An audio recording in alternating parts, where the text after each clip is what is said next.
Bien, vamos entonces a continuar con la lectura del día de hoy. Ya estamos en la recta final, ciertamente. El día jueves probablemente terminemos con el libro, máximo el martes que viene. Así que también tomando en cuenta que el día jueves sí o sí vamos a cerrar con la autobiografía que hemos estado leyendo el autor. Eso también nos va a tomar un poquito de tiempo, pero siento que nos va a ir bien con el cierre ya de toda la novela. Una frase nada más de Chesterton que les ponía al inicio, que me parece muy interesante, está tomada del libro Ortodoxia, de las primeras páginas, donde él comienza a decir un poquito cuál va a ser el origen o el norte de su filosofía. Y ahí cita textualmente, ¿no? Si alguien afirma que la extinción es mejor que la existencia, o que una existencia vacía es mejor que la variedad y la aventura, es que no forma parte de la gente común a la que van dirigidas estas líneas. Se está refiriendo, como les decía al inicio, de ortodoxia. A quien prefiera la nada le doy. Pero a casi todo el mundo a quien he conocido en esta sociedad occidental en la que vivo estaría de acuerdo con la proposición general de que necesitamos dicha vida de romanticismo práctico, la combinación de lo exótico con lo conocido. Esa es un poco, me parece a mí, gran parte de lo que Chesterton propone y sobre todo el pensamiento que él tiene, ¿no? Un romántico práctico, es decir, ir uniendo esta parte desconocida, esta parte extravagante incluso, con lo que es conocido, con la vida cotidiana, con nuestro día a día. Yo creo que unir esas dos cosas, esas dos realidades de nosotros es un reto, pero ciertamente es divertido hacerlo. ¿Por qué? Porque nos permite también habitar o vivir en esa paradoja que ahora estaba leyendo un poco a J. A. Cudon, que fue un gran literato inglés de la época del siglo XIX, vivió entre 1925 a 1980, escribió un libro lindísimo que se llama Sobre las letras inglesas, y miren cómo él define la paradoja, dice Cudon al respecto. ¿Qué es una paradoja? Dice, es una afirmación que en apariencia se contradice a sí misma pero que revela, tras un examen más minucioso, contener una verdad que concilia los elementos opuestos enfrentados en conflicto. A mí me pareció una de las mejores definiciones de lo que es una paradoja, ¿no? Una afirmación que en apariencia se contradice a sí misma, pero que revela, tras un examen más minucioso, contener una verdad que concilia los elementos opuestos enfrentados en conflicto. Bueno, yo creo que esa es la definición un poco de lo que Chesterton nos propone, ¿no? Esas son las paradojas, ¿no? Aparentemente algo que se contradice, pero que si uno ya comienza a hurgar un poquito, se da cuenta que hay una verdad ahí enmascarada, ¿no? Eh, y es interesante porque esas paradojas, como les decía, están plagadas en el cristianismo. Uno va, por ejemplo, a textos bíblicos y se encuentra con una serie de paradojas, ya les había dicho algunas, ¿no? Como los últimos serán los primeros, es una paradoja, ¿cómo es eso que los últimos son los primeros, ¿no? Una aparente contradicción, pero que si uno se tiene a pensar poco, hay una verdad honda, ¿no? Y así también como nosotros vamos viendo con el libro, entonces hay que tener mucha finura y mucho cuidado, y sobre todo en este capítulo que leímos que está lleno de paradojas. Así que bien, voy a ponerle entonces un resumen corto, ciertamente, muy conciso, es de Damián Pérez, que es el que estamos un poquito nosotros siguiendo, del capítulo 10 que acabamos de leer. Eh, Vamos a ver qué nos dice Damián. Siempre el resumen, recordemos que se queda corto, ¿no? De eso hay que tener en cuenta. El resumen solo trata de ir como recorriendo la parte argumental del texto, pero ya nos dimos cuenta que este capítulo, sobre todo el 10, que para mí es uno de los más hermosos de la trama, encierra muchísimos elementos, imágenes, como ya lo habíamos visto la semana anterior, la sesión anterior. Dice entonces Damián Pérez con respecto al capítulo 10, que se llama El duelo. Al otro día, a las 7, llegan los dos contrincantes con sus respectivos padrinos al lugar de la cita. Espérenme un ratito, creo que me acabo de saltar, sí. Perdón, ahí sí. Sam y sus compañeros se reúnen en el bar a planear el encuentro con el marqués, que se encuentra en una mesa cercana. Recordemos que viajan ellos, ¿no? Después de haberse dado cuenta que Bull también es un inspector encubierto y que ahora lo que tratan de hacer es viajar juntos, ir para impedir que el marqués cometa este crimen, ¿no? Para que él no ponga la bomba, para que no mate a estos dirigentes políticos que estaban como en la mira de este grupo anarquista, ¿no? Y que fue encomendado por Domingo al marqués. Bien, van entonces en búsqueda para impedir eso. Symes se emborracha y exaltado elabora un catecismo de preguntas y respuestas para interpelar a su adversario. Sin embargo, sus compañeros lo instan a calmarse. Recordemos que comienza a hacer una serie de 30, dice, ¿no? Preguntas con sus respectivas respuestas de lo que será el diálogo y después termina siendo un absurdo porque en el fondo no hay ningún diálogo. Syme se acerca al marqués e intenta pellizcarle la nariz. Luego pretende que lo ha insultado. La provocación escala rápidamente. Syme desafía al marqués a un duelo y este acepta enseguida. El plan de Syme es en realidad lograr que el duelo coincida con el horario de partida del tren hacia París, al día siguiente, para evitar así que cometa el atentado. Como ven, es muy inverosímil lo que estamos viendo, ¿no? Ya aquí vamos nosotros introduciéndonos justamente en esta situación onírica, donde los hechos no son demasiado comprobables ni demasiado fehacientes con una realidad en la cual podemos decir, ¿cómo es que se inicia un duelo a muerte a partir de que Syme se acerca queriendo pellizcar la nariz, ¿no? Parece un poco incluso ilógico. Al otro día, a las 7 de la mañana, llegan los dos contrincantes con sus respectivos padrinos al lugar de la cita, un campo cercano a la estación de tren. Después de batirse con espadas por unos minutos, el marqués frena la pelea y se quita una máscara que oculta otro rostro. Así revela su verdadera identidad. Es el inspector Radcliffe. Les dice, perdón, un miembro de la policía también infiltrado en el consejo. Radcliffe les dice que todos están en peligro, ya que Domingo y sus secuaces los han engañado y vienen en el tren para matarlos. El tren llega a la estación y los hombres observan desde el campo una multitud que desciende. Notan que algunos llevan antifaces negros. Aunque no pueden identificar claramente a los disfrazados, Syme puede ver que uno de ellos solo sonríe con la mitad de su cara. Bien, eso es un poco la trama argumental, que como ven no es tan extensa, pero la riqueza en realidad del capítulo está en toda la simbología, los matices que ya habíamos nosotros conversado un poquito, lo poético también que encierra este árbol que a mí me impacta. Yo creo que es para mí una de las imágenes centrales del texto, ¿no? Que contrasta entre luz y sombra, mientras Syme se está enfrentando en duelo por la muerte, agarra valor viendo, ¿no? Cómo él hace parte también de este mundo que está en lucha contra el mal, ¿no? Contra la oscuridad y representado a través de la naturaleza, de la unión con la naturaleza, las imágenes poéticas que va diciendo, el juego, que no solamente aquí, Damián Pérez creo que se queda corto al decir que el marqués se quita la máscara, no solo se quita la máscara, él completamente se comienza a desestructurar, ¿no? Recordemos que se quita parte de pellejo, parte de brazos, parte... Él todo era una reconstrucción, ¿no? Entonces son imágenes bien, bien interesantes. Él en el análisis también nos dice lo siguiente, y con esto ya ahora sí pasamos directamente a la lectura.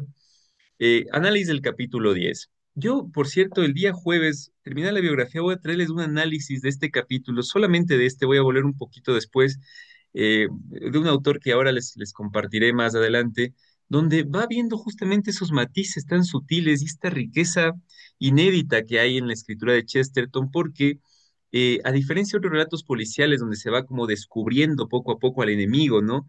Aquí parece que se van descubriendo los amigos y nos terminamos nosotros mismos en una encrucijada en donde parece que Domingo es una figura ambivalente. Eh, ¿Qué es lo que trata de hacer o cuál es el efecto chestertoniano, si podríamos decir, que nosotros como lectores investiguemos el tema? O sea, nos pone a investigar y a veces a investigar incluso fuera de la novela. Entonces, si nos ponemos, por ejemplo, a ver qué significan esas imágenes, las alegorías, todo, es un proceso de investigación. Tratamos de ir viendo hacia dónde nos está llevando el cuento. Es muy interesante lo que está haciendo Chesterton, si es que nosotros vamos teniendo una lectura mucho más atenta de lo que está pasando. Eh, Nuevamente, creo que Damián da una visión general, pero hay sutilezas que valdría la pena retomarlas el día jueves. Pero bueno, les leo lo que dice Damián. Cuando los nuevos tres amigos salen en busca del marqués, se enfrentan a un peligro de muerte. Sin embargo, Zayn adopta una actitud burlona y alegre. Escribe un guión desopilante de su próxima conversación con el enemigo. Esto es una reflexión sobre el propio proyecto de escritura de Chesterton. Está diciendo implícitamente que el humor y la ficción son también formas de hablar de la realidad y decir cosas serias detrás de la máscara de la risa. Pero bueno, eso está presente en todo el relato en realidad. El enfrentamiento con el marqués realza todos los rasgos siniestros de su primera aparición al hacer énfasis en su aspecto demoníaco. Así, la simbología del mal, encarnada en lo diabólico, está muy presente en la novela como contracara de los símbolos cristianos asociados a la luz, la claridad y la bondad. Y aquí quisiera simplemente hacer una acotación etimológica Diabólico viene de diabolos, que significa separador, lo que separa, lo que desune, ¿no? Lo que fragmenta. Un poco lo que ocurre cuando justamente uno no se encuentra integrado, ¿no? Cuando uno se encuentra como fragmentado, como desestructurado. Bueno, ese es un proceso diabólico, ¿no? Un proceso de desestructuración, de separación, de pelea, de desunión, ¿no? Mientras que el proceso simbólico, simbalein, es lo contrario a diabolos, a diabalein, ¿no? Símbolos es lo que une, en cambio, lo que permite ir como la paradoja, justamente haciendo que los contrarios adquieran un significado explícito o implícito, por lo general implícito en la paradoja. Entonces a mí me parece bien interesante esta confrontación entre lo diabólico y lo simbólico. Son dos opuestos, pero no hay que perder de cuenta que si el uno opuesto separa, el otro une. Y la simbología cristiana tiene esa finalidad de unificar algo. Y la luz, la claridad y la bondad están también en ese lado, ¿no? Por otro lado, continúo con la lectura, el diálogo entre Sam y el marqués introduce a la novela aún más en el mundo de lo absurdo. Todo lo que dice Sam carece de sentido y sin embargo logra su cometido con ello, que su oponente acepte un duelo. Si se analiza el diálogo, el duelo no tiene razón de ser, no hay un motivo real de discusión. El hecho de que Syme logre lo que se proponía confirma la inmersión efectiva de este en un mundo paralelo donde la lógica y lo esperable ya no rigen el funcionamiento de las cosas. Syme parece haberse entregado a aceptar esa otra realidad, pero no como gesto de resignación, sino de aceptación. Lo que antes le resultaba extraño y le generaba terror, ahora lo usa a su favor para lograr lo improbable y luchar contra las fuerzas del mal con sus propias armas, como había anticipado al unirse a la policía. El duelo entre los dos personajes está plagado de contenido simbólico que el propio narrador hace explícito, como cuando señala el contraste entre el paisaje primaveral del campo, donde tendrá lugar el combate, con la oscuridad de los hombres que van a pelear, a quienes compara con un cortejo fúnebre. A mí me parece, ciertamente por la descripción que hace del campo, que hay una simbolización de fondo de un locus amoenus. Esto, Alexis, me debe seguir un poco en la línea. El tópico, porque es un tópico esto que le estoy diciendo, del locus amoenus, es un lugar paradisiaco. Es como el símbolo del sitio sagrado, es como el Edén, ¿no?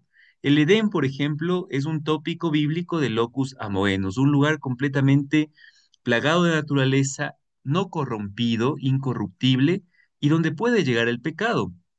O otro locus amoenus pueden ser, por ejemplo, los paisajes que describe Virgilio en las bucólicas, donde narra la vida pastoril, ¿no? Eh, Hay un tratado de Virgilio sobre la preparación de la miel, por ejemplo, ¿no? También enmarcado dentro de ese paisaje paradisiaco, ¿no? Donde la miel, acuérdense que antes no había luz, como nosotros tenemos ahora, la cera de la miel de la abeja era imprescindible para todo, ¿no? Pero no solamente para eso, también para endulzar, no había antes la caña de azúcar, que ahora la usamos tan comúnmente, ¿no? Sino más bien todo se endulzaba a través de la miel. Bien, sin irme más lejos, el lugar donde están peleando, donde se libra el combate, para mí es un locus amoenus, un lugar paradisiaco, ¿no? En donde irrumpe en ese lugar paradisiaco la parte del diabolos, ¿no? Irrumpe el pecado, irrumpe la maldad, irrumpe la oscuridad, ¿sí? Es bien interesante eso porque un poco también tiene que ver con la lucha que uno libra en el día a día, ¿no? Es interesantísimo. Continúo, perdón por el excurso, ¿no? La revelación del marqués como inspector de la policía es quizá la más detallada y horrorosa. La transformación se narra de un modo muy crudo.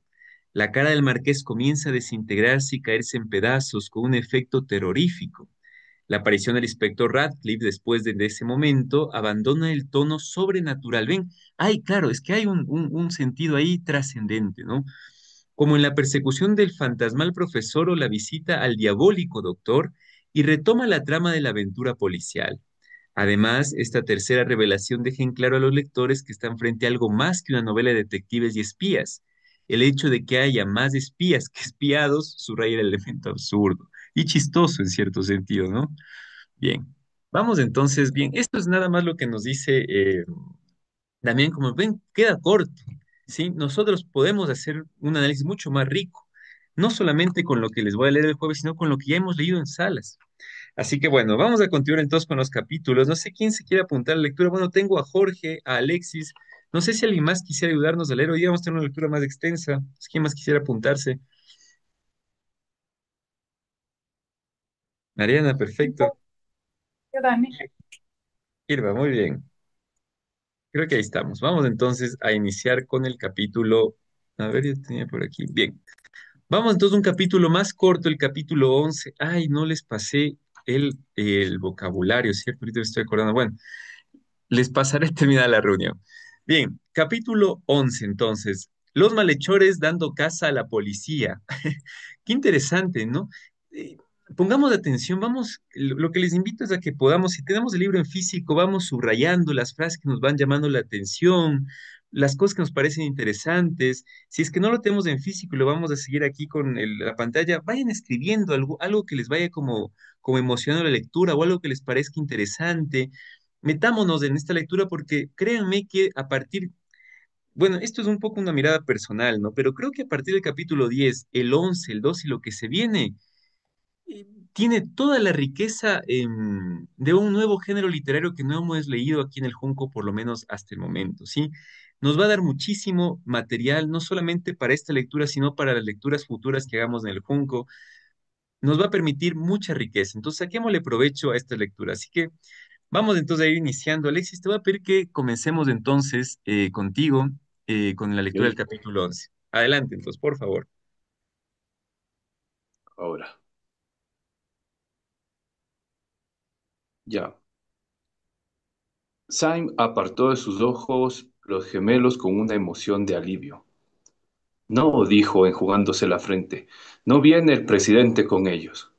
Pero están todavía muy lejos, dijo el asombrado coronel, entrecerrando los ojos y no completamente recobrado aún de la sorpresa que le causaran las explicaciones tan corteses como rápidas de Bull. ¿Es posible que reconozca usted a su presidente entre esa multitud? ¿Cómo no había de reconocer a un elefante blanco? Dijo Saint como irritado.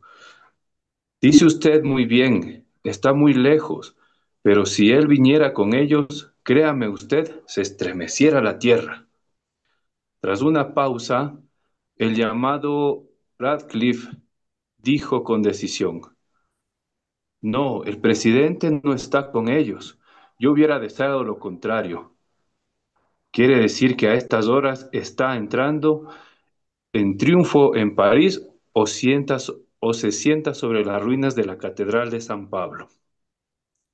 Eso es absurdo, dijo Sain. Algo habrá hecho en nuestra ausencia, pero no es posible que haya arrasado el mundo en un instante. Y después, considerando los llanos vecinos a la estación, continuó. Es casi seguro, es seguro que una multitud se dirige hacia acá, pero no el ejército que usted dice. Y el detective contestó con desdén. Esos no son por sí mismos una fuerza formidable, pero advierta usted que esta fuerza calculada exactamente para dominarnos. Nosotros somos muchos, No somos amigo muchos. mío. No somos muchos, amigo mío, dentro de este universo sometido al domingo. Él se ha apoderado ya previamente de todos los cables de telégrafos. Matar al Consejo Supremo es para él una cosa insignificante, como echar al correo una tarjeta postal. Por eso la confía al secretario. Y escupió en la hierba. Después, volviéndose a los otros, habló así con austeridad. Mucho bien puede decirse de la muerte, pero al que tenga alguna preferencia por el otro extremo, le aconsejo que me siga. Y dicho, y dicho esto, se echó a andar presurosamente hacia el bosque. Los otros advirtieron que la nube humana se desprendía de la estación y entraba en el campo con misteriosa disciplina. Ya se podían distinguir a simple vista las manchas negras de los antifaces de los jefes. Entonces todos se apresuraron a seguir al inspector, que alcanzaba los linderos del bosque y desaparecía entre los follajes agitados. El sol caía, seco y cálido, sobre la hierba. Al entrar en el bosque sintieron el fresco de la sombra como el bañista que se arroja a la sombría alberca. El interior del bosque vibraba de rayos de sol y haces de sombra que formaban un tembloroso velo. Como en la vertiginosa luz del cinematógrafo, Syme apenas podía distinguir la forma sólida de sus compañeros en aquellas danzas de luz y sombra.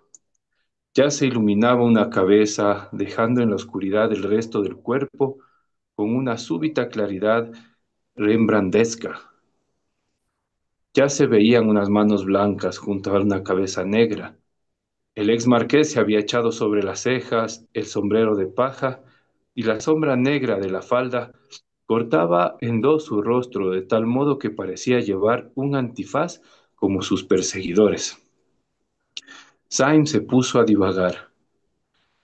¿Llevaría Radcliffe antifaz? ¿Lo llevaría realmente alguien? ¿Existiría realmente alguien?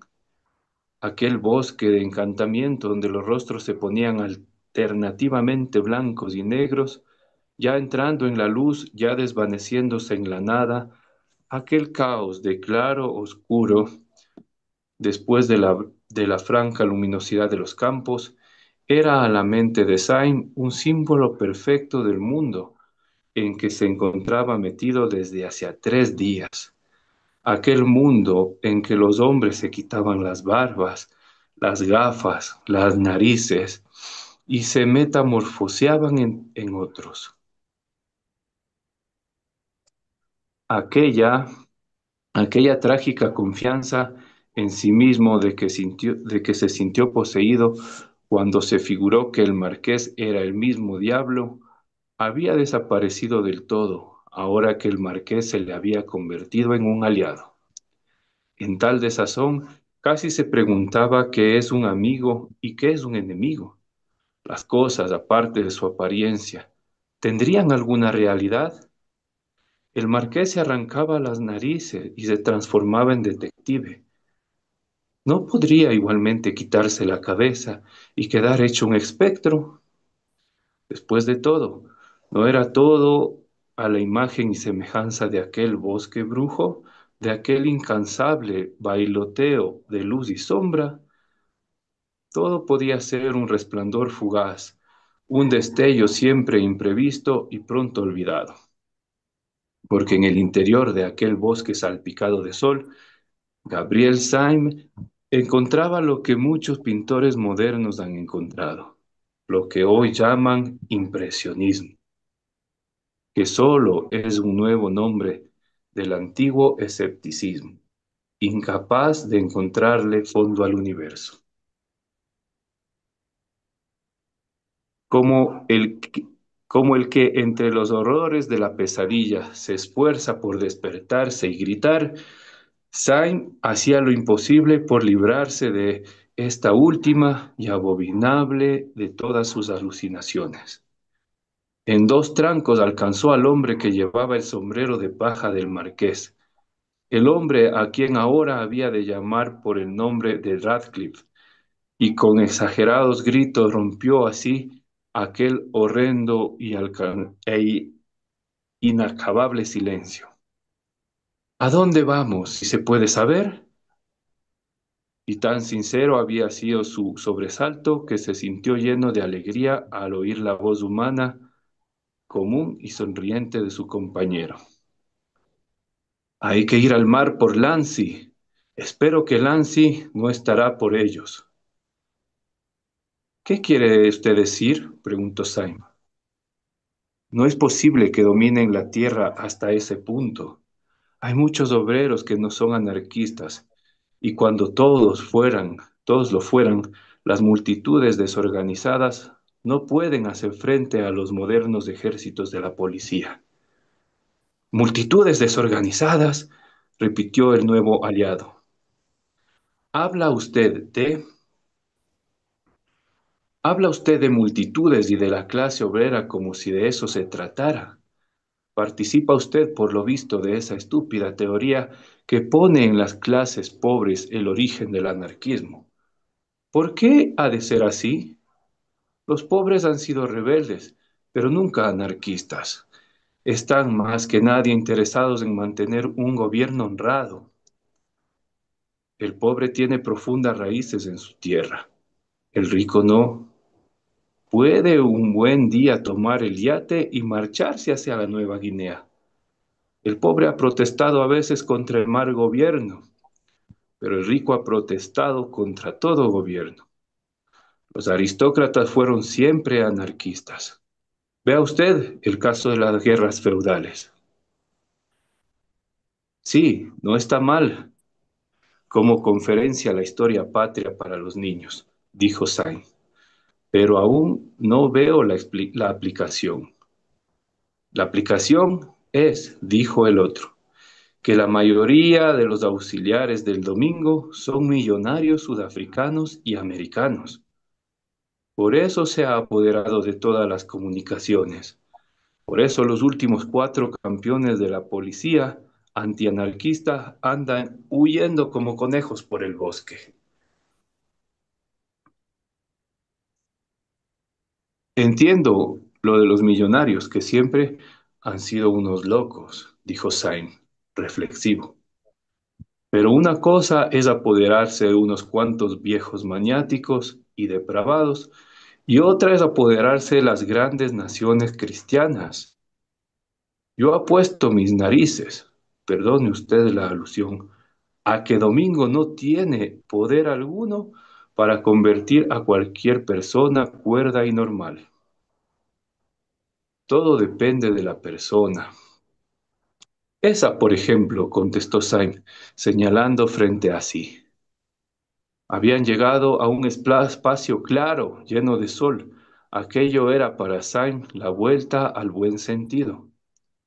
En medio de aquel claro había un hombre que bien podía considerarse como representante del buen sentido. Tostado por el sol, empapado de sudor, poseído de la gravedad habitual del que se ocupa en neceseres modestos, un pesado campesino francés estaba cortando leña con una hacha. A algunos pasos de ahí se encontraba su carro a medio llenar, y el caballo que pasía la hierba era como su amo, valeroso, sin extremos, y próspero, aunque triste. Era un normando, de talla más alta que la habitual entre los franceses, y de facciones más angulosas. Su silueta destacaba sobre un cuadro de luz como una alegoría del trabajo, como un fresco sobre un fondo de oro. Gracias, Alexis. Ok, de nada. Adelante, Jorge. Ya. Sain firma, dijo Radcliffe dirigiéndose al coronel, que este hombre no podrá ser nunca un anarquista. Y Mr. Sain tiene razón, dijo riendo el coronel, como que ese hombre tiene una propiedad que defender. Pero me olvidaba de que en el país de ustedes los campesinos no suelen ser ricos. Este parece ser pobre, observó el doctor Bull. Exactamente, asintió el coronel, y por eso es rico. Se me ocurre una idea, dijo de pronto el doctor Bull. ¿Cuánto pediría por llevarnos en su carro? Esos perros vienen a pie. Pronto los dejaríamos atrás. Propóngale usted lo que quiera, dijo Syme. Llevo bastante dinero. No, advirtió el coronel. Si no regateamos, no nos tomará en serio. Es que si regatea, dijo Bull con impaciencia, es que regateará, porque es hombre libre. ¿No entienden ustedes? La generosidad les resultaría inexplicable. No es hombre para recibir propinas. Y aunque ya casi escuchaban las pisadas de sus perseguidores, tuvieron que detenerse un rato, mientras que el coronel francés y el leñador francés charlaban con la charlatanería usual en todo mercado. A los pocos minutos vieron que tenía razón el coronel. El leñador aceptó el trato, no con el servilismo del criado bien pagado, sino con la seriedad de un procurador que ha arreglado los honorarios justos. Según la opinión del coronel, lo mejor era dirigirse a un albergue que había en la colina de Lancy, cuyo posadero, un veterano convertido en devoto en sus últimos años, no dejaría de simpatizar con ello, y aún pudiera ser que se prestare a ayudarles. Se arreglaron todos en el carro, acomodándose como pudieron sobre los haces de leña y empezaron a rodar por el otro lado del bosque, que era lo más pendiente. Aunque el vehículo era pesado e incómodo, corría bastante. Pronto tuvieron la agradable impresión de que iban dejando atrás sus extraños perseguidores, porque todavía era un enigma el que el que los anarquistas hubieran reclutado tantos secuaces para aquella persecución. Por lo demás, la presencia de un solo hombre hubiera bastado. Al reconocer la monstruosa sonrisa del secretario, se habían puesto todos en fuga. Sai miraba de tiempo en tiempo hacia atrás, por si descubría al ejército enemigo. A medida que el bosque se empequeñecía con la distancia, fueron siendo visibles las colinillas doradas de uno y otro lado, y por allí se vería moverse aquel cuadro negro, como un gigantesco escarabajo. Plena luz, con sus ojos, que eran casi telescópicos, Sain distinguía muy bien aquella masa humana. Hasta percibía las figuras separadas, pero notaba también con extrañeza que todos se movían como un solo hombre. Parecían llevar traje oscuro y sombrero ordinario, pero no se dispersaban ni adelantaban en desorden, como lo hubiera hecho una muchedumbre vulgar. Su uniformidad era temerosa y mecánica. Aquello parecía un ejército de autómatas. Sainz lo hizo notar a Radcliffe. Sí, dijo el inspector, eso es disciplina. Se ve la mano del domingo. Tal vez está a 100 millas de aquí, pero su temor los gobierna a todos, como el dedo de Dios. Vea usted con qué regularidad marchan, y podría usted apostarse sus botas a que hablan y piensan con la misma regularidad. Lo que a nosotros nos importa es que van desapareciendo con la misma regularidad. Sainz probó con la cabeza. Era verdad, la mancha negra de los perseguidores iba disminuyendo a cada azote que el campesino descargaba sobre su caballo, ¿no? El nivel del terreno, aunque generalmente uniforme, se escalonaba al otro lado del bosque y en dirección al mar en ondas escarpadas que recordaban las dunas de Sussex. Solo en Sussex el camino solía ser quebrado y anguloso, como un arroyo, mientras que este blanco camino francés caía ante ellos como una catarata. Carro rechinaba por la abrupta pendiente, y a poco andar, donde la pendiente era mayor, pudieron ya divisar el puertecito de Lancy y el inmenso arco azul del mar. La nube viajera de sus enemigos había desaparecido en el horizonte. El caballo y el carro viraron junto a unos olmos del camino, y el caballo casi dio de hocicos sobre la cara de un anciano que estaba sentado en la banca exterior de un modesto cafetín, Le Soleil d'Or. El campesino murmuró una excusa y saltó del asiento. Los otros descendieron uno por uno y saludaron al anciano con una cortesía abreviada. Sus maneras hospitalarias les hicieron comprender que era el dueño de la taberna. Era un viejo de cabellos blancos y cara como una manzana, ojos soñadores, bigote gris, quieto, sedentario, inofensivo. Era un tipo muy común en Francia y más todavía en la Alemania católica. Todo en él, su pipa, su jarro de cerveza, sus flores, su colmena, daba idea de una paz inmemorial. Pero cuando sus visitantes entraron en la sala, pudieron ver la espalda que colgaba del muro, la espada que colgaba del muro. El coronel, que había saludado al posadero como un viejo amigo, entró a la sala y pidió los obligados refrescos. La decisión militar del coronel le había interesado Sain. Se sentó junto a él y en cuanto el anciano posadero lo dejó solos, quiso satisfacer su curiosidad. Coronel, dijo en voz baja, ¿quiere usted decirme por qué hemos venido aquí? Y el coronel Ducroix, sonriendo desde sus hirsutos bigotes, le contestó, por dos razones, caballero. Sea la primera la más utilitaria, ya que no la más importante. Hemos venido aquí porque en 20 millas a la redonda, solo aquí se encuentran caballos. ¿Caballos? Exclamó Syme, clavando en él sus ojos. Sí, para dejar atrás a los enemigos.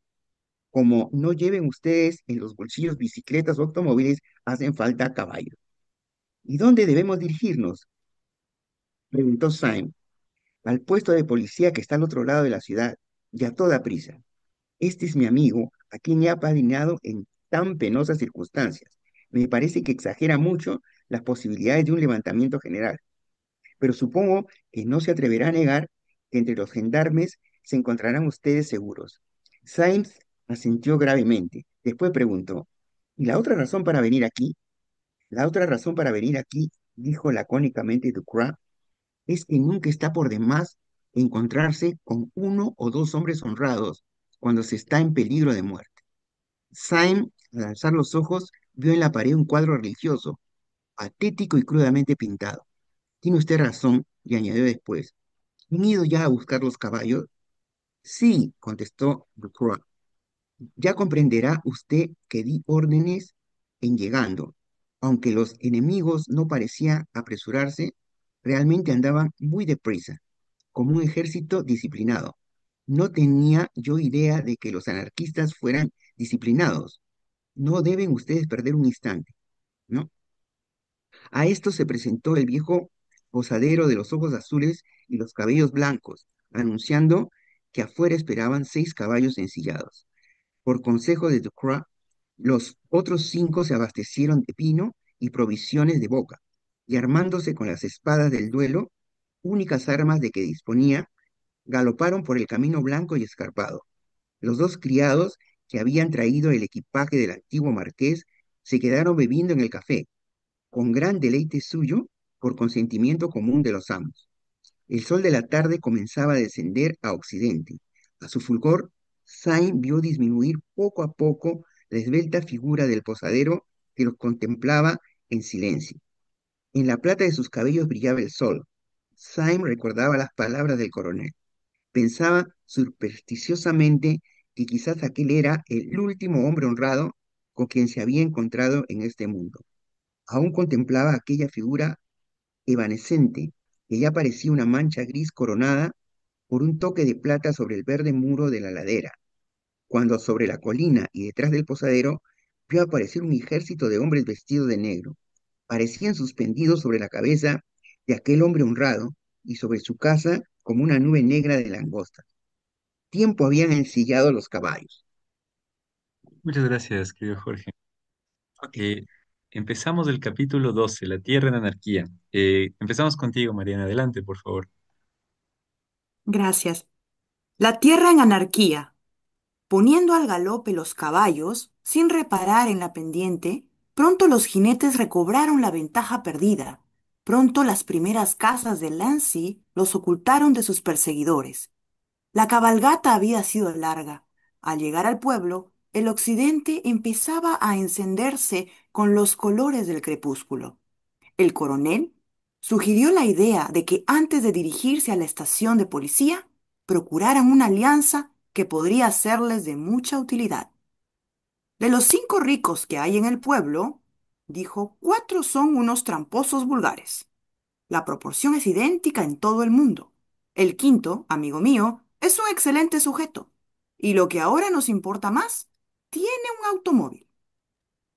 Me temo, dijo el profesor con su habitual jovialidad, contemplando el camino por donde la mancha negra y rampante podía aparecer de un momento a otro. Me temo que no tengamos tiempo para visitas vespertinas. Y el coronel, la casa del doctor Renard está a 3 minutos de aquí. Nuestro daño, dijo el doctor Bull, está a menos de 2 minutos. Sí, dijo Syme, pero cabalgando un poco volveremos a dejarlos atrás, porque están a pie. Consideren ustedes que mi amigo tiene un automóvil, replicó el coronel. No nos lo dará, dijo Bull. Sí, es de los nuestros, pero puede no estar en casa. Silencio, dijo Syme de pronto. ¿Qué ruido es ese? Por unos segundos se quedaron inmóviles como estatuas ecuestres, y por 1, 2, 3, 4 segundos, cielo y tierra parecieron suspenderse también. Después, con agonizante atención, oyeron llegar desde el camino ese rumor palpitante e indescriptible que anuncia a las caballerías. Hubo un cambio instantáneo en la fisonomía del coronel, como si le hubiera caído un rayo dejándolo ileso. Nos han cogido, dijo con breve ironía militar. 4 contra caballería. ¿De dónde sacaron los caballos? Preguntó Syme, poniendo maquinalmente su montura al galope. Calló un instante el coronel, después dijo con turbado acento: He dicho una verdad estricta al asegurar que solo en el Soleil d'Or hay caballos en 20 millas a la redonda. No, gritó Syme. Ese hombre no puede haberlo hecho con aquellos cabellos blancos. Bien pueden haberlo obligado, dijo con suavidad el coronel. Pueden ser hasta un 100, razón por la cual vamos ahora mismo a casa de mi amigo Renard, que tiene un automóvil. Con estas palabras, dobló la esquina a toda rienda, tan deprisa que los otros, aunque también al galope, apenas podían seguir la cola voladora de su caballo. El doctor Renard habitaba una casa alta y confortable al lado de una calle pendiente. Cuando los jinetes desmontaron a su puerta, pudieron ver desde la calle los ondulantes colinas y el camino blanco sobre los techos de la ciudad. Se detuvieron para comprobar que aún no había bultos por el camino, y luego sonaron la campanilla. Era el doctor Renard, un hombre radiante, barbas negras, buen ejemplo de esa clase profesional, silenciosa y saturada, que en Francia se ha preservado mucho mejor que en Inglaterra. Cuando le explicaron el asunto, comenzó por reírse del pánico del ex marqués. Con sólido escepticismo galo, declaró que un levantamiento anarquista general era inconcebible. ¡Anarquía!, dijo encogiéndose de hombros. ¡Disparate! ¡Etza!, exclamó el coronel señalándole un punto que quedaba a su espalda. Eso también es disparate, ¿verdad? Todos miraron hacia allá. Una curva de caballería negra salía galopando por la cima de la colina con el ímpetu de las hordas de Atila. Aunque caminaban deprisa, mantenían las filas unidas, y la primera fila de faldas de sombreros guardaba un nivel uniforme y militar. El cuadro principal era el mismo de antes, pero la pendiente de la colina permitió apreciar una diferencia. Frente a la masa de jinetes, cabalgaba uno, fustigando su caballo, con pies y manos. Más parecía perseguido que perseguidor. Aunque distante, había en su porte actitud algo tan fanático, tan inconfundible, que reconociera en él al secretario. Lamento tener que cortar esta interesante discusión, dijo el coronel. ¿Puede usted prestarnos su motor ahora mismo? Me está pareciendo que todos ustedes se han vuelto locos, dijo el doctor Renard con una amable sonrisa. Pero Dios no quiera que la locura sea un obstáculo a la amistad. Vamos al garaje. El doctor Renard era un hombre bondadoso y riquísimo. Su casa era un museo de Cluny. Poseía 3 automóviles. Parecía usarlos con mucha mesura. Tenía los gustos sencillos de la clase media francesa. Cuando sus impacientes amigos se acercaron a examinarlos, hubo que gastar un rato en convencerse de que uno de los 3 automóviles por lo menos estaba a disponibilidad. Con alguna dificultad lo arrastraron a la calle, frente a la puerta del doctor. Al salir del sombrío garaje, vieron con sorpresa que el crepúsculo adelantaba con la rapidez de la noche en los trópicos.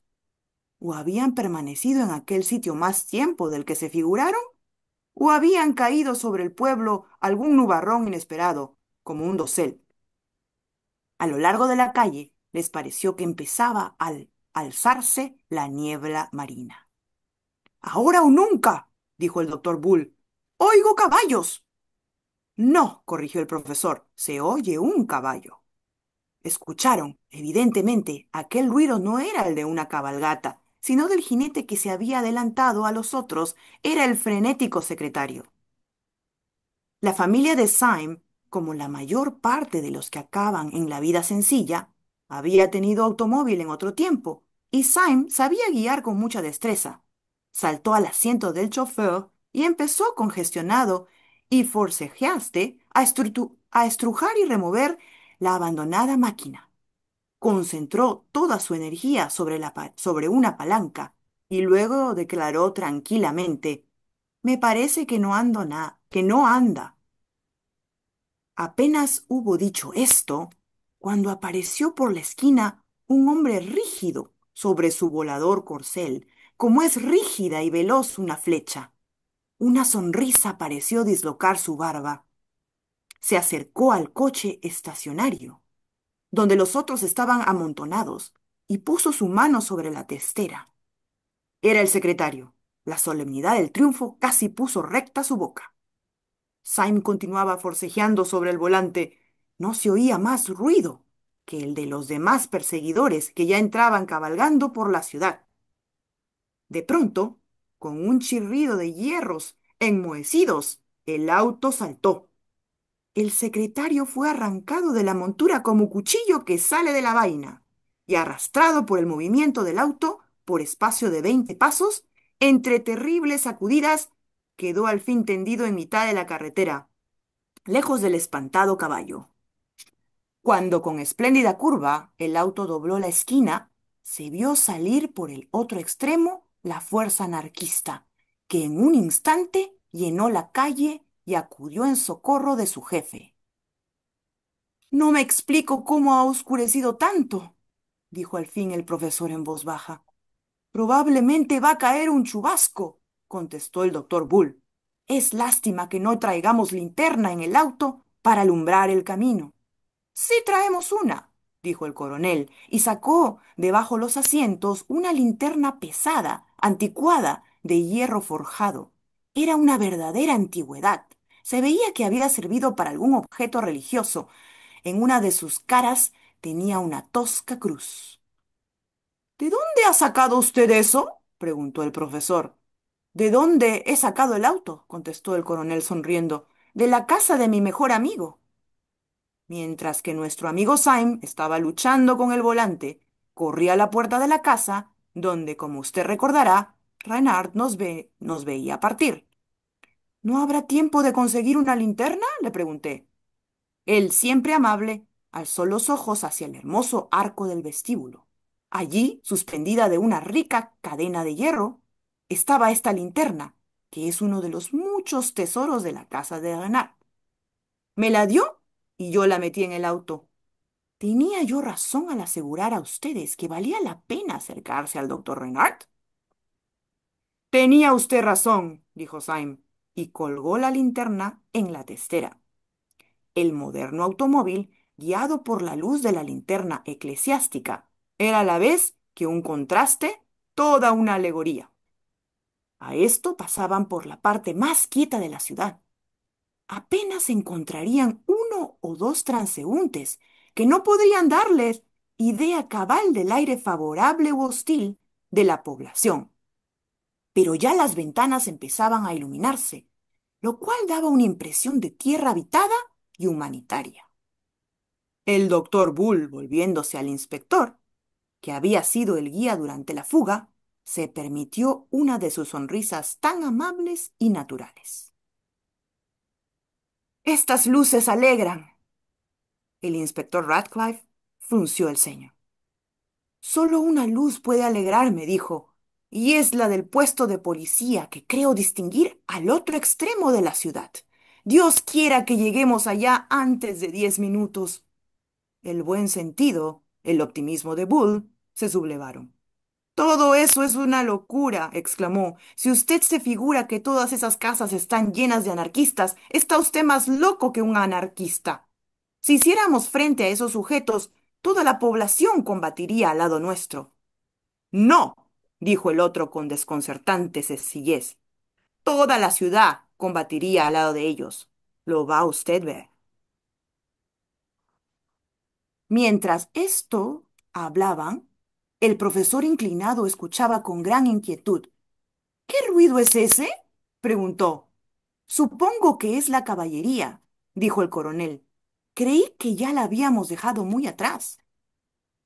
Apenas había dicho esto, cuando por la bocacalle de enfrente vieron pasar a todo correr dos objetos brillantes que hacían un ruido pesado. Aunque pasaron muy deprisa, todos se dieron cuenta de que eran dos autos. El profesor, pálido, juró que eran los otros dos autos del garaje del doctor Renard. Aseguro a ustedes que son los mismos, insistió con asombrados ojos, y están llenos de enmascarados. Eso es absurdo, dijo el coronel con disgusto. El doctor Renard nunca hubiese consentido. Bien pueden haberle obligado, le interrumpió Radcliffe, con intención. Todo el pueblo está con ellos. Pero, ¿es posible que crea usted eso? Preguntó el coronel. Y usted lo creerá también dentro de poco, dijo el otro con la tranquilidad de la desesperación. Hubo un silencio y el coronel dijo al fin: No, no puedo creerlo. Es muy absurdo. ¿Todo el pueblo de una pacífica ciudad de Francia? Pero le interrumpió una detonación y un fulgor que pareció estallar en sus ojos. En su vertiginosa carrera, el auto dejó tras de sí una mota de humo en el aire. Syme había oído silbar una bala. ¡Dios mío!, dijo el coronel. ¡Han disparado sobre nosotros! Pero no por eso se interrumpa usted, dijo Radcliffe, como un encono. Continúe usted. Coronel, hablaba, creo, del honrado pueblo de una pacífica ciudad de Francia. El asombrado coronel no estaba para reparar en burlas. Recorría la calle con la mirada diciendo: ¡Es extraordinario! ¡Es de lo más extraordinario! Y hasta de lo más desagradable, para decirlo con exactitud, observó Syme. Pero me imagino que esas luces que se ven al término de la calle son las luces del puesto de la policía. Ya vamos a llegar. No, dijo el inspector Radcliffe. Nunca llegaremos. Se había incorporado y escrutaba el horizonte. Después se sentó, alisándose los tersos cabellos con un ademán de cansancio. ¿Qué quiere usted decir?, le preguntó Bull con aspereza. Quiero decir que nunca llegaremos al puesto, repitió el pesimista con cierto matiz de placidez. Yo por todo el camino Ya por todo el camino han formado dos filas armadas. Se les puede ver desde aquí. La ciudad se levanta en armas, como yo lo venía diciendo. No me queda más que sumergirme cómodamente en la agradable emoción que me causa el éxito de mis previsiones. Y Radcliffe se arrellanó cómodamente en el asiento y encendió un cigarrillo, mientras que los otros se incorporaban espantados para explorar a su vez la carretera. Syme había comenzado a morigerar la carretera al ver que los planes eran dudosos. Acabó por parar el auto en la esquina de una calle que bajaba en rápida cuesta hacia el mar. Gracias, Mariana. Adelante, Irma, por favor. Listo. Aunque la ciudad estaba envuelta en sombras, el sol aún no se ocultaba del todo. Donde aún tocaba sus últimos reflejos, se veían como unas llamas doradas. En lo alto de la calle lateral, la última luz brillaba en una franja viva y estrecha como la proyección de luz artificial en los teatros, y daba de lleno sobre el auto que parecía arder. Pero en el resto de la calle, y especialmente en los extremos, había una penumbra tan cargada que por un momento los 5 fugitivos no pudieron ver cosa alguna. Syme, que era el de mejor vista, lanzó un siseo amargo y dijo: es verdad, hay una multitud o un ejército o algo parecido al extremo de la calle. En ese caso, dijo Bull con impaciencia, ¿será por alguna otra causa, algún simulacro, el aniversario del alcalde o cosa semejante? Yo no quiero ni yo no quiero ni puedo admitir que la honrada gente de Dios, y en un lugar como este, ande por las calles con los bolsillos atestados de dinamita. Avancemos un poco, Syme, y examinemos eso de cerca. El auto se arrastró unos 20 pasos, y entonces el doctor Bull soltó una carcajada estrepitosa. ¡Oh! ¡Atajo de imbéciles!, exclamó. ¿Qué decía yo? Esa multitud está más dentro de la ley que un manso cordero. Y aun cuando así no fuera, están de nuestra parte. ¿Cómo lo sabe usted?, preguntó el profesor. Pero, ¿está usted más ciego que un murciélago?, contestó Bull. ¿No era usted viendo quién los conduce? Todos aguzaron la vista, y el coronel, con voz turbada, exclamó: ¿Cómo? Es Renard. En efecto, unas sombras corrían al extremo de la calle. Apenas se les podía distinguir.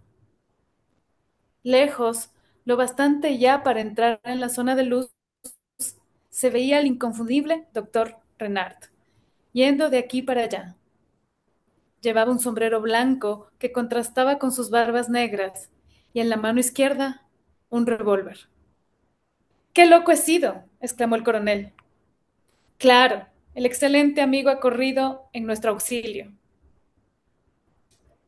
El doctor Bull se ahogaba de risa y blandía la espada con descuido, como quien juega con un bastón. Saltó del auto y corrió calle arriba gritando: ¡Doctor Renard! ¡Doctor Renard! Un instante después, Syme pensó que hasta los ojos se le habían vuelto locos. ¿Qué había visto? El filantrópico doctor Renard, apuntando deliberadamente sobre Bult, había hecho 2 disparos. La doble detonación resonó por la calle. Casi al mismo tiempo que el humo blanco de aquella increíble explosión, el cínico Radcliffe sacó de su cigarrillo otra nube blanca. Estaba, como los demás, algo pálido, pero sonreía. El doctor Bull, a quien casi las balas le habían rozado la cabeza, se quedó inmóvil en mitad de la calle sin dar señales de miedo. Después se volvió lentamente y trepó al auto. Volvía con 2 agujeros en el sombrero. Y bien, dijo lentamente el fumador, ¿qué opina usted ahora? Que me parece, dijo el doctor Bull con precisión, que estoy en mi cama en el número 217 de Peabody Buildings y que de un momento a otro voy a despertar sobresaltado. Y si no, que estoy metido en una celdita acolchada de Hanwell y que el médico me considera como caso desesperado. Pero si quiere usted saber lo que me parece, voy a decírselo. No me parece posible lo que a usted le parece posible.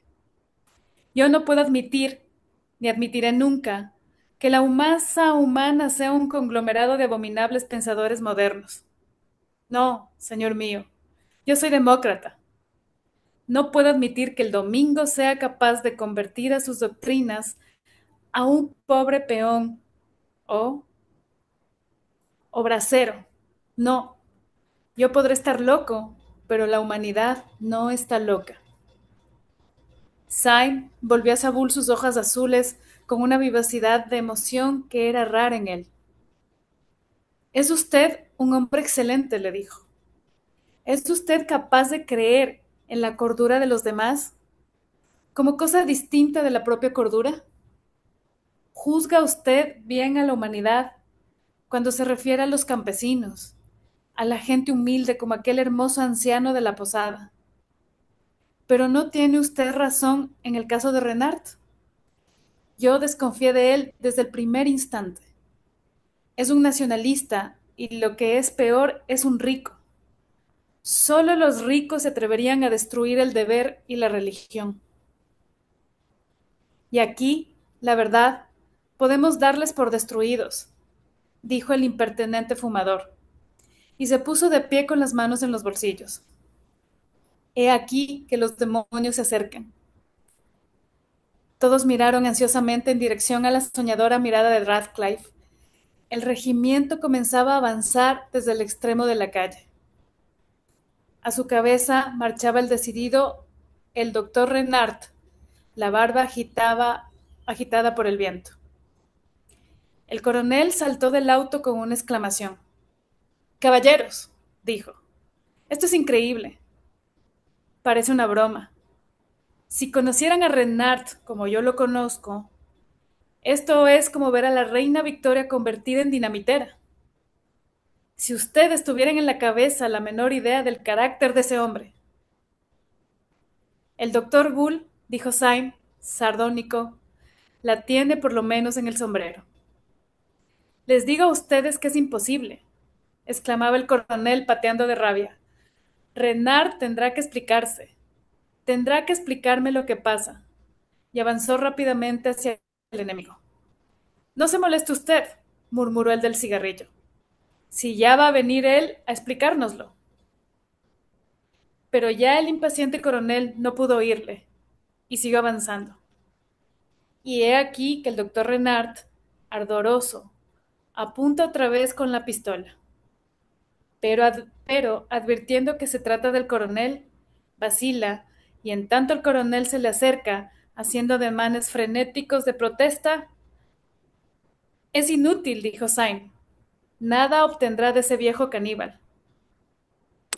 Propongo que nos arrojemos sobre ellos con el auto, tan rápidos como las balas que le agujerearon el sombrero a Bull. Nos matarán a todos, pero mataremos buen número. No, dijo el doctor Bull, cuyo acento vulgar parecía acentuarse con la sinceridad de su virtud. No, esa pobre gente padece un error. Demos tiempo a que el coronel se explique. ¿Debemos retroceder entonces?, preguntó el profesor. No, dijo Radcliffe fríamente. El otro extremo de la calle está tomado también. Y si no me engaño, Syme, allá me parece ver a otro amigo de usted. Syme hizo girar el auto con mucha destreza, dando ahora frente al camino recorrido. En la penumbra se veía avanzar al galope a un cuerpo irregular de caballería. El jinete que venía a la cabeza traía una espada en la mano, a juzgar por el reflejo de plata. Cuando se hubo acercado más, se vio también el reflejo de plata de sus cabellos. Entonces, con terrible violencia, Syme volvió otra vez el auto y lo lanzó cuesta abajo hacia el mar, como hombre que solo quiere la muerte. ¿Pero qué demonios le pasa a usted?, gritó el profesor, colgado a su brazo. Que se ha caído la estrella de la mañana, dijo Syme, mientras el auto rodaba hacia abajo como otra estrella. Los otros no lo entendieron, pero volviendo la vista, vieron venir por la cuesta la caballería enemiga. A su cabeza cabalgaba el buen posadero, envuelto en los inocentes resplandores del día moribundo. El mundo se ha vuelto loco, gimió el profesor, ocultando el rostro entre las manos. No, dijo el doctor Bull con adamantina humildad. Soy yo quien se ha vuelto loco. ¿Qué haremos?, preguntó el profesor. En ese momento, contestó Syme con científico desinterés. Lo que vamos a hacer es estrellarnos contra un poste de luz eléctrica. Y en efecto, un instante después, el auto chocaba con catastrófico escándalo contra un objeto de hierro. Otro instante más, y los 4 hombres salían de entre los escombros de un caos metálico, y el poste que los había detenido al borde de la avenida yacía torcido como el tronco de un árbol roto. Vaya, algo hemos destrozado, dijo el profesor con leve sonrisa. Siempre es un consuelo. También usted se está volviendo anarquista, dijo Syme, limpiándose la ropa por un impulso habitual de asco. Todo el mundo lo es ya, dijo Radcliffe. Entretanto, el posadero de los cabellos blancos y su ejército caían como un trueno por la calle, mientras que, a lo largo del mar, un cordón de siluetas negras acudía gritando. Syme asió una espada con los dientes, cogió otras 2 bajo el brazo, otra con la izquierda y la linterna en la derecha, y saltó de la avenida a la playa baja. Los otros saltaron tras él, con tácita aceptación, dejando a sus espaldas los restos del auto y el confuso gentío. Nos queda una probabilidad favorable, dijo Syme, quitándose de la boca el acero. Sea lo que fuere este pandemonium, la policía nos ayudará. Aquí nos podemos quedarnos, porque nos han cortado los caminos, pero en aquel rompeolas que entra en el mar podremos defendernos mejor, como Horacio Cocles en el puente. Allí nos mantendremos hasta que la policía nos socorra. Síganme ustedes. Gracias, Irma. ¿Listo? Eh, Avancemos un poquito más. A ver, voy a continuar yo un ratito, unos minutitos más. Le siguieron descendiendo la playa y pronto sintieron bajo sus plantas, en vez de la arena marina, unas piedras de pavimento. Adelantaron por el malecón bajo, larguísimo, que se metía en el mar, en la mar hirviente a modo de brazo. Cuando alcanzaron el extremo, comprendieron que habían llegado al fin de sus trabajos. Se volvieron a contemplar la ciudad. La ciudad estaba transformada, toda revuelta. A lo largo de la avenida de donde habían saltado a la playa, sabía correr gente rumorosa que gesticulaba, agitaba los brazos y los miraba con ferocidad. En la más oscura aparecían manchones de luz, antorchas, linternas. Pero aunque la luz no iluminaba los rostros enardecidos, hasta en la silueta más distante, hasta en el menor ademán, se adivinaba un odio organizado. Era evidente que la maldición de todos había caído sobre los perseguidos, sin que éstos comprendieran por qué. Dos o tres hombres, pequeños y negros como unos monos, saltaron de la avenida del muelle a la playa y se metieron por la arena gritando horriblemente, intentando ganar el rompeolas por el lado del mar. El ejemplo fue seguido por otros y toda la masa negra empezó a derramarse del parapeto abajo como una negra mermelada. Entre los primeros, Sain pudo distinguir al campesino del carro. Había entrado en la resaca montado en un gran caballo de tiro y blandía el hacha amenazándolos. ¡El campesino! Exclamó Sain. Los campesinos que no se habían sublevado desde la Edad Media. Aun cuando la policía acudiera, dijo el profesor, no podría contra esta turba. Locura, dijo Bull desesperado. Necesariamente queda en la ciudad algún ser humano. No, dijo el pesimista inspector. Somos los últimos representantes de la humanidad. Puede ser, dijo el profesor con aire vago. Después, con voz soñadora, añadió. ¿Cómo dice el fin de la Dunciada? Ya ni el fuego público ni el privado se miran brillar, ya ni humana luz ni resplandores divinos. Mirad, tu negro imperio, oh caos, es restaurado. Muere toda luz ante tu verbo aniquilador. Tu mando, grande anarca, deja caer la cortina y todo lo envuelve la noche universal. Silencio, gritó Bull de pronto. ¡He ahí a la policía! Las ventanas iluminadas del piso bajo en la estación de policía se veían obstruidas al paso apresurado de los hombres.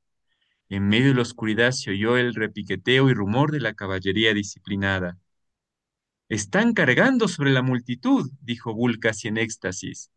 No, observó Syme, están formándose a lo largo del malecón. Y se echan la carabina a la cara, gritó Bull danzando de alegría. Sí, añadió Radcliffe, y van a disparar sobre nosotros.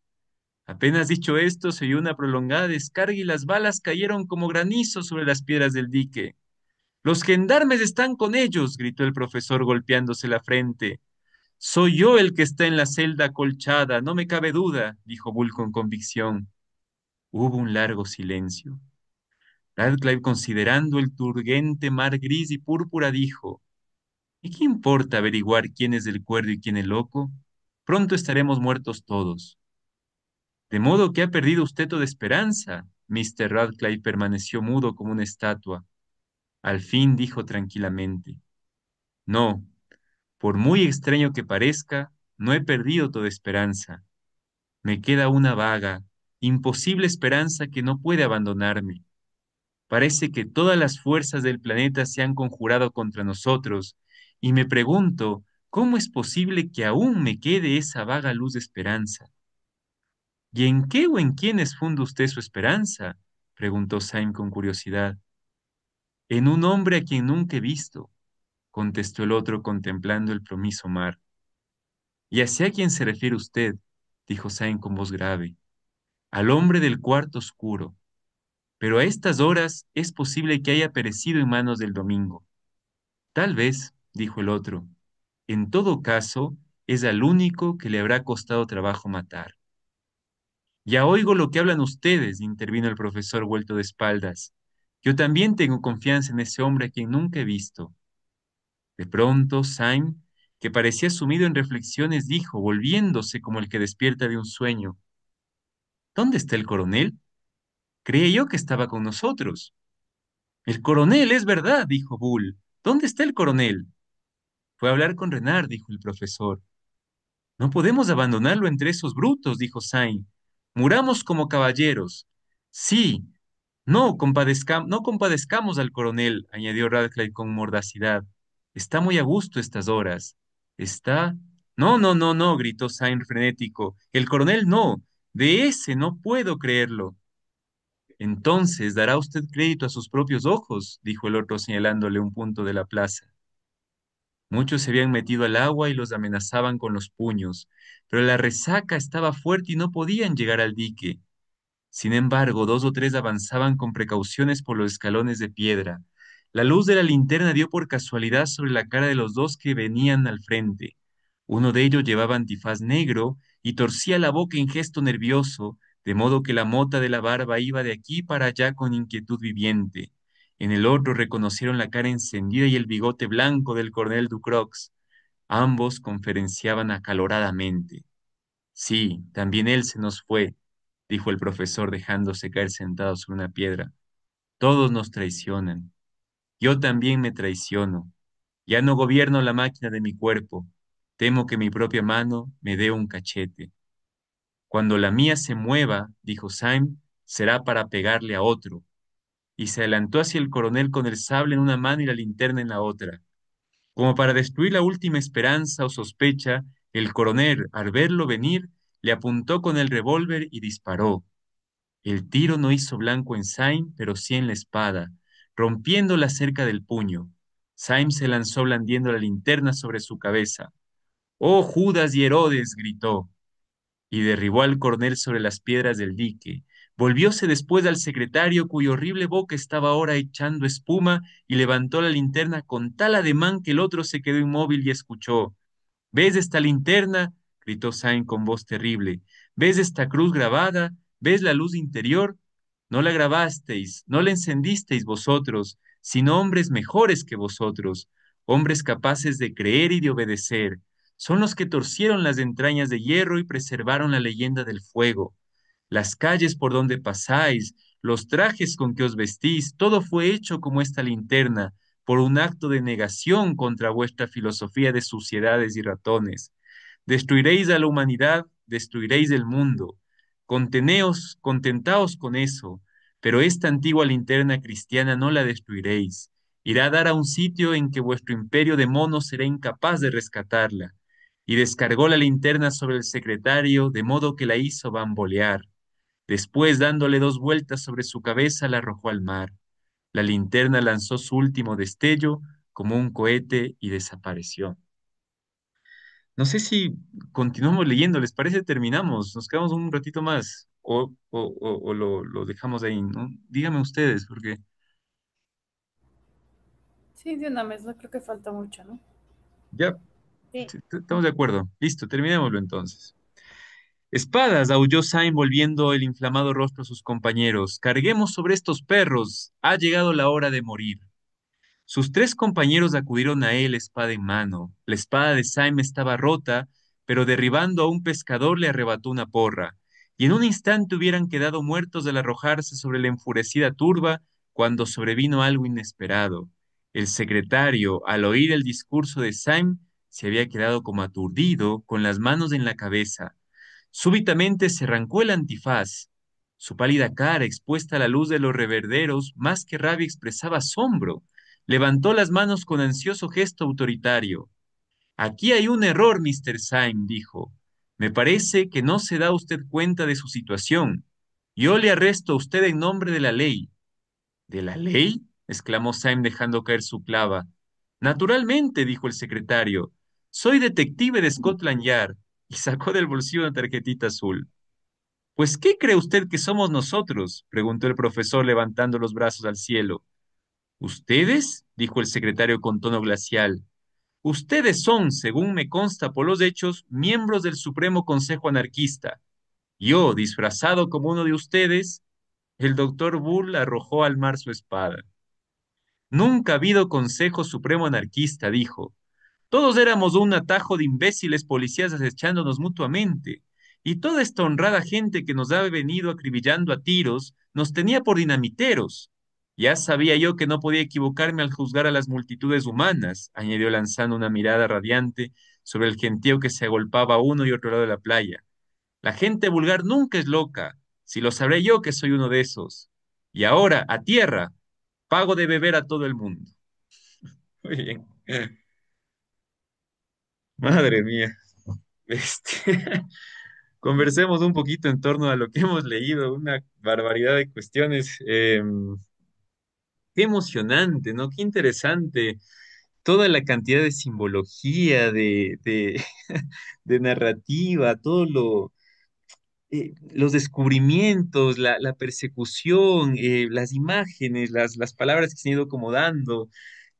Quisiera escucharles un ratito. Estamos pocos, estamos siete, así que si les parece, hagamos una sala común. Somos unos 10 minutitos para ir compartiendo. ¿Qué les ha parecido estos dos capítulos? ¿Qué cosas les ha llamado la atención? ¿Cómo van sintiendo? Ya estamos justamente a recta final, nos quedan tres capitulitos más. No sé, quisiera escucharles un ratito. Yo tengo aquí algunas anotaciones, pero hablemos un momentito. ¿Cómo les ha parecido esto que hemos leído ahora? No sé quién quisiera compartir.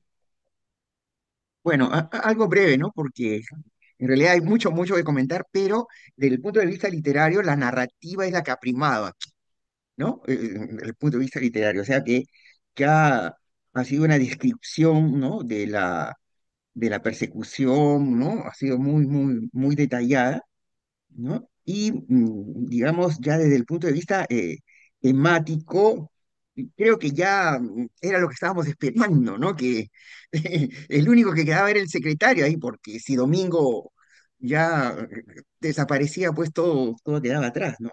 Ahora, el hecho de que se esperaba a Domingo eh, no era posible, ¿no? Porque él no se iba a inmiscuir directamente en los hechos, ¿no? Entonces alguien tenía que movilizarlo, ¿no? Alguien tenía que movilizarlo. Bueno, y ahora pues resulta que ya no quedan en el Consejo de Anarquistas, ¿no? Ya no queda nadie, ¿no? Ya no queda nadie. O sea que el Domingo sigue, ¿no? Sigue, digamos, con el control de todo, ¿no? Las cosas han salido como él quería, ¿no? Y como bien ellos dicen, ¿no? Ellos han sido como unos tontos discutiendo entre ellos, ¿no? Esa es la parte temática, ¿no? Entonces, y ahí queda la pesadilla que ha tenido que pasar cada uno, ¿no?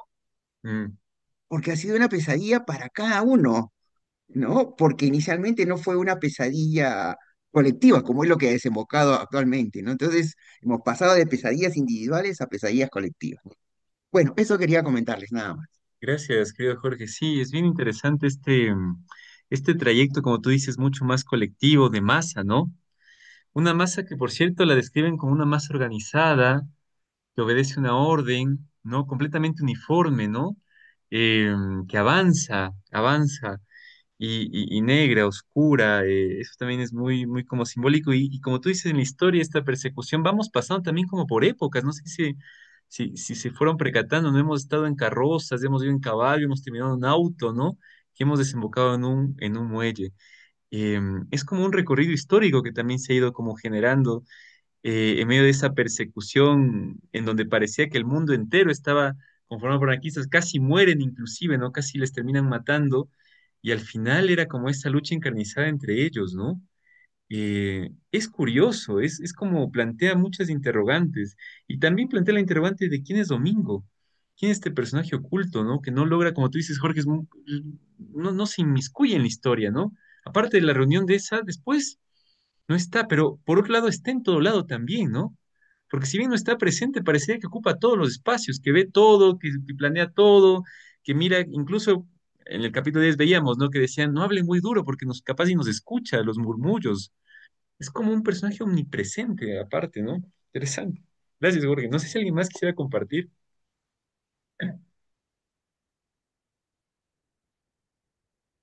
Sí, claro, justo como comentaba Jorge, que ya más o menos se veía como que se acercaba, que cada vez aparecían más policías. Y en esta búsqueda, me llama bastante la atención que en esta búsqueda de erradicar el anarquismo y buscar que no se vuelva un, un movimiento muy fuerte, ¿no? Todos terminan cayendo en cuenta y dicen, pero eso mismo es una acción anarquista, ¿no? Entonces cada uno empieza a decir, pero si los mismos, los más anarquistas que existen son los burgueses, que siempre se pasan quejando, que a pesar de que contribuyen, son los que más se quejan. Entonces me parece una sátira bastante interesante esta de que en esta búsqueda de erradicarlos caen en cuenta que todos tienen algo de anarquistas, ¿no? Y todos terminan siendo anarquistas en esta búsqueda de erradicarlos, la verdad. Eso me pareció bastante interesante esa sátira que él hacía. Y quizás se junte eso ahora que escucho también con esto de las luces y las sombras, de esta imagen tan bonita, a mí me parece impresionante cuando entran al bosque, ¿no? Entran al bosque al inicio del capítulo y el bosque justamente tiene este contraste de luces y sombras por el reflejo que tiene la luz en el bosque. El bosque siempre representado, por lo menos en toda la figuración de la simbología medieval, el lugar de la perdición, ¿sí? El lugar de la oscuridad, el lugar oscuro, espeso. Dante recoge muy bien eso, ¿no? Él mismo inicia la Divina Comedia diciendo que se encontraba en una selva oscura, áspera, fuerte, ¿no? Una selva que un poco no deja el paso a la luz. Y este bosque en el que ingresan justamente permite que la luz vaya pasando por reflejo, ¿no? Un rato luz, un rato sombra. Esos contrastes de luz y sombra que logra ver Sain y que le confrontan también es un poco, yo creo, lo que tú también dices, Juan, ¿no? Es decir, estamos con esos movimientos, ¿no? No hay pureza en realidad. Yo creo que Chesterton se lo tiene bastante claro, siempre como una conjunción de esas dos cosas.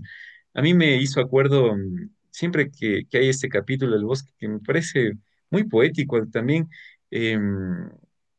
Este poema es un pasaje, ya no recuerdo en qué poema, solo me acuerdo uno de los versos de Giuseppe Ungaretti que decía, sombras, clara prueba de que todo es luz en el mundo excepto ellas, ¿no? Porque claro, las sombras un poco reflejan una luz fuerte, ¿no? Entonces sí, un poco tiene que ver ese juego, me parece lindísimo, ¿no? Es muy cinematográfico por otro lado. Yo creo que se puede hacer una película perfecta siguiendo todo el recorrido que hacen, ¿no? Es muy, muy interesante. Gracias. Gracias, Juan. No sé, ¿alguien más quisiera agregar, compartir algo de lo que hemos ido como leyendo? Bueno, buenas noches. Yo también quería decir, ¿no? Que este capítulo me ha parecido súper interesante, sobre todo gigante, ¿no? Esto de la persecución, a mí me ha llevado a sentirlo, ¿no? ¿Cómo estarían ellos tan desesperados viendo que se acercan todas estas personas con las antifaces? Y, y también este tema de lo que hablan, que la gente pobre, la gente del pueblo, como que es la gente sabia la que sabe, ¿no? Y que los burgueses solo se viven quejando, ellos no saben, no sienten lo que realmente es la vida, algo así. Es lo que yo más o menos le entendía, ¿no? Y todo este tema, ¿no? Que ellos van, encuentran caballos, encuentran un automóvil, buscan en este otro como general, ¿no? Buscan también ayuda y todo eso me ha parecido como muy fantástico.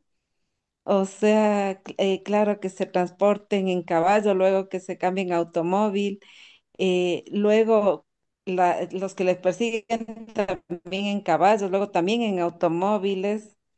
Me parece una locura, o sea, en realidad como de película. Y después cuando todos comienzan a sentirse locos, o sea, todos dicen, yo soy el loco, incluso ahí, eh, no sé si era el doctor o el profesor el que decía, yo creo que estoy soñando, o sea, que me voy a despertar en un rato más pensado, o que estoy en algún lugar psiquiátrico, no sé. Entonces, eso también, claro, me parece algo fascinante porque a veces a uno le pasa eso, ¿no? Se piensa que se está soñando, que es, que a lo mejor las cosas que le están pasando no es, no se sabe. Ellos también estaban confundidos, no saben si es la realidad, si es el sueño. Y también este tema de las armas y de las espadas. Esto también es impresionante, ¿no? Y se disparan y se hacen huecos los sombreros y todo eso. Y yo pensé que cuando la disparó realmente uno de estos generales, yo dije, le mató al doctor Bill. Era el doctor Bill, ¿verdad? El que se iba Arbul, acercando. sí, sí. Sí. Y dije yo, ya, se murió. Una baja. Pero no, fue una baja de sombrero. Entonces sí, es, extraordinario, ¿no? Y luego también cuando Saim coge la espada y se va y le dispara también, y claro, se casi en la mano, en el puño. Entonces sí me pareció unos capítulos bastante, no sé, fuertes, bastante, con bastante carga energética. Eso, gracias. Eso. Y has traído varios símbolos bien interesantes también, ¿no? Porque este símbolo del carro, del automóvil, que no tiene focos, ¿no? Que está en medio de la noche de la oscuridad y que tiene que estar alumbrado por una linterna vieja, antigua, que tiene una cruz, por cierto. Es una imagen también muy importante en el texto porque refleja justamente esa parte de dónde está puesta la luz, ¿no? O qué Chesterton considera que es la luz. Y ciertamente para el autor, que es un autor, no es nuevo para nosotros, es católico, no, ciertamente cuando lo escribe no era, todavía no profesaba la religión católica, pero sí, él considera que hay un principio cristiano que alumbra un poco la historia de la humanidad, ¿no? Es decir, eh, los valores que han cimentado el cristianismo, él los siente como valores muy humanos y a la vez muy civilizadores, ¿no? Entonces, también junto con la anarquía, ese carro avanzando, ese carro moderno, para Chesterton, que puede ser una representación también de la modernidad, tiene que avanzar con una luz. Y es una luz de la historia, ¿no? No necesariamente una luz de la religión, pero sí una luz de la historia. A mí me conmueve mucho este episodio de la esperanza, ¿no? Cuando ya dicen, pero ya ahorita vamos a morirnos todos, y sin embargo hay una esperanza, dice, ¿no? Y le dicen, pero ¿en dónde está esa esperanza? ¿En quién? Y le dice, en este que nos reclutó y que no lo conocemos. Son imágenes bien interesantes. Y otra imagen que dije, lo de los burgueses, ¿no? Ya está ahí también inmiscuido el pensamiento del distributismo de Chesterton, ¿no? Que va a confiar siempre en la propiedad privada. Yo creo que el distributismo tiene que ver con la propiedad privada, ¿no? Que los que más para Chesterton lo apoyan son precisamente los campesinos, las clases sociales trabajadoras, que no quieren abolir toda propiedad, todo lo contrario, quieren tener una propiedad justa, un terreno, un lugar donde crecer, donde poner su cimiento, ¿no? El distributismo no es un sistema socialista, ¿no? Que quita tierras, tampoco es un capitalismo extremo del burgués, ¿no? Que acumula todas las tierras, no solo para él, es una mirada que trata de que cada uno tenga lo justo, ¿no? Para que sobreviva, para que se desempeñe, para que crezca, para que produzca. Y ahí está presente eso también, ¿no? A mí me conmovió mucho, a manera personal, justamente esa imagen de la esperanza, ¿no? Me conmueve muchísimo porque uno se pregunta, ¿no? ¿Hay esperanza en el mundo? O sea, ¿uno vive con una manera esperanzada? Bueno, creo que es una pregunta válida, ¿no? Hoy en día, si hay o no esperanza en el mundo, ¿no? En fin, no sé si alguien más, gracias mamá. Son imágenes muy bonitas, ¿no? Y claro, esta otra, y perdón, no me quiero saltar la espada y la linterna en la otra mano, ¿no? Es una espada de combate también, muy simbólica. Gracias. No sé, alguien más quisiera agregar algo, Mariana, sí, me parece que tú Sí, querías. yo quisiera rescatar de este capítulo 11 justo lo que tú nos mencionabas, Danielito, de la parte hermosa cuando dice, ¿no? Al entrar en el bosque sintieron el fresco de la sombra como el bañista que se arroja a a la sombría alberca. Aquí podemos ver que hay una metáfora de situación que él está haciendo. Y este capítulo está lleno de esas metáforas de situación, como cuando compara que son conejos, ¿no? Huyendo como conejos por el bosque, la policía antianarquista, o Su silueta destacaba sobre un cuadro de luz como una alegoría del trabajo, como un fresco sobre un fondo de oro. Y esta parte, por ejemplo, es tan hermosa porque me hace sentir que estoy dentro de un lienzo. O Mm, sea, que este capítulo es como estar en ese lienzo donde hay primero el bosque, de la luz a la sombra, hay una luz de esperanza, hay una persona honrada que les da el caballo, luego pasan del caballo al auto, luego toda esa sensación de vorágine, de la persecución.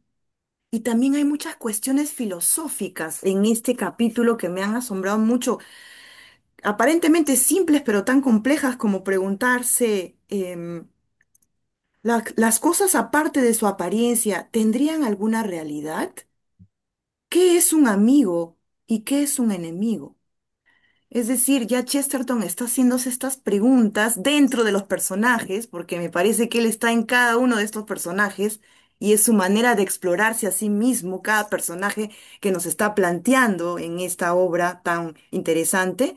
Entonces, él allí nos da sus chispitas de sus propias preguntas filosóficas. Y eso es lo que me gusta porque también yo lo relaciono con mis experiencias o con lo que a mí me gusta hacer. Entonces, Chesterton tiene un poco de cada cosita, un poco de arte, un poquito de poesía, filosofía, política, tanto de historia, cuando se burla un poco, ¿no? La parte burlesca, ¿no? Que él dice algo así como que es como la reina si hubiese sido un francotirador, una parte así que habla, ¿no? claro, su Entonces, reina Victoria es una bombardera, ¿no? una Es una bombardera. locura Entonces, pensar eso.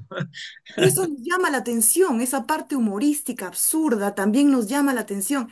Al menos a mí hay partes así como montañas que yo voy subiendo y escalando, ¿no? Uy, esta es la parte de la cima de la montaña en este capítulo. Y eso es lo que siempre me hace sonreír de Chesterton cuando yo los escucho leer, cuando yo entono también. Yo también me voy riendo internamente porque tanta creatividad en una página, o sea, en una sola página veo 5 o 6 cosas distintas. Imagínense en 2 capítulos que hemos leído, ¿cuánto hay por analizar? Gracias. Gracias, Mariana. Sí, a mí siempre me deja a mí también muy corto. Siempre me quedo pensando, una vez que acabamos la reunión, aprovecho esto que das como un paso. Siempre me deja muy consolado lo que vamos comentando, pero también siempre queda el tema de cuánto no se habló, ¿no? O sea, cuánto queda ya para el trabajo individual de cada uno como lectores también, de ir saboreando nuevamente esto, ¿no? Hace una crítica también a un estilo de pintura del impresionismo, no sé si por ahí lo puso, ¿no? Que Chesterton justamente era muy crítico con estas teorías y como tú dices, Mariana, va entrando ahí poesía, pintura, va entrando filosofía, entra una crítica social, ¿no? Ya están las teorías del distributismo también en esta época poniéndose a prueba, él mismo las va confrontando. Lo que tú dices, el juego de máscaras, en el fondo, la pregunta que nos hace es, ¿qué hay en el fondo, no? Es decir, después de todas las máscaras, ¿existe alguna especie de esencia? O pasa como lo que nos dice Sartre, ¿no? Que la existencia precede a la esencia, porque puede pasar eso, ¿no? Si es que es un juego de máscaras, bueno, hagámosle caso a Sartre, ¿no? Que claro, no estaba todavía en esta época, pero en fin, yo creo que son preguntas muy actuales, muy actuales, ¿no? ¿Valdría la pena quizá darnos algún fin de semana, quizá el sábado, para ir como saboreando esos momentos más específicos de la lectura? Sería una riqueza. Ya lo iremos viendo. Pero gracias, Mariana, gracias, porque realmente nos ayuda como a ir viendo estos matices de la lectura, ¿no? Muchas gracias. No sé si Irma quisiera cerrar contigo, no sé si quisieras comentar algo para ya despedirnos. Sí, sí, sí, gracias, Dani. Em, Quiero recalcar que me gustó mucho también esa parte donde Syme le dice, ¿ves esa linterna? Gritó Syme con voz terrible, ¿no? ¿Ves esta cruz grabada? ¿Ves la luz interior? No la grabasteis, no la encendisteis vosotros, sino hombres mejores que vosotros. Hombres capaces de creer y de obedecer. Son los que torcieron las entrañas de hierro y preservaron la leyenda del fuego. Las calles por donde pasáis, los trajes con que os vestís, todo fue hecho como esta linterna, por un acto de negación contra vuestra filosofía de sociedades y ratones. Destruiréis a la humanidad, destruiréis el mundo, contentaos con eso, pero esta antigua linterna cristiana no la destruiréis. irá a dar a un sitio en que vuestro imperio de monos será incapaz de rescatarlo.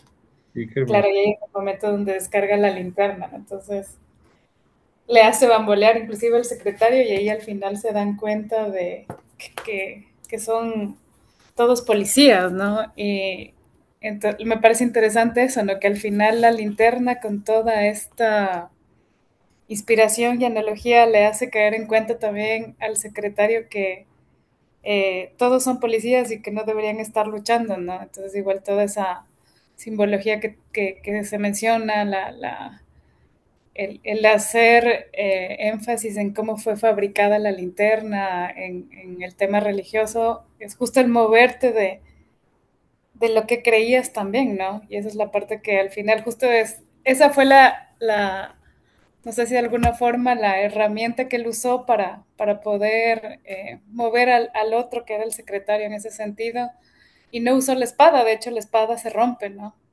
Y Mm. al final usa esta linterna. Entonces sí, me pareció bastante chévere esta parte del capítulo. Y me queda la duda, no sé qué pasó con Gregory, no sé si en algún rato me perdí en el libro, porque al inicio entra Gregory, entra con bastante impulso, es el que le mete inclusive en el tema de la anarquía, y luego desaparece completamente, ¿no? No sé si de pronto en los siguientes capítulos algo se mencione, pero me quedó la duda y me sigue faltando Gregory para poder completar la historia. Sí, tienes razón, es un personaje igual Rosamunda, ¿no? Quedan como muy al inicio, después ya desaparecen un poco y pasa más bien el consejo, ¿no? Es interesante eso. Quizás son los personajes que viven sus ideologías, ahora poniéndonos a ver de manera más fuerte, porque no están inmiscuidos en un consejo irreal, ¿no? Por el momento, hasta ahora no hemos terminado el texto, pero por el momento son las personas que confían que hay un consejo anarquista, ¿no? Que confían que toda su ideología se fundamenta en algo mucho mayor y en realidad no se dan cuenta que no están fundamentados en nada, ¿no? Porque no hay tal Mm, consejo. Pero es interesante lo que traes. Y solamente con lo que mencionabas de la imagen, qué imagen más bonita, ¿no? Es una imagen que habría que darle más vuelta a lo que tú has leído, porque aparte de toda la filosofía que tiene y el tema del cristianismo, nos ubica frente a una historia, ¿no? No somos seres ahistóricos.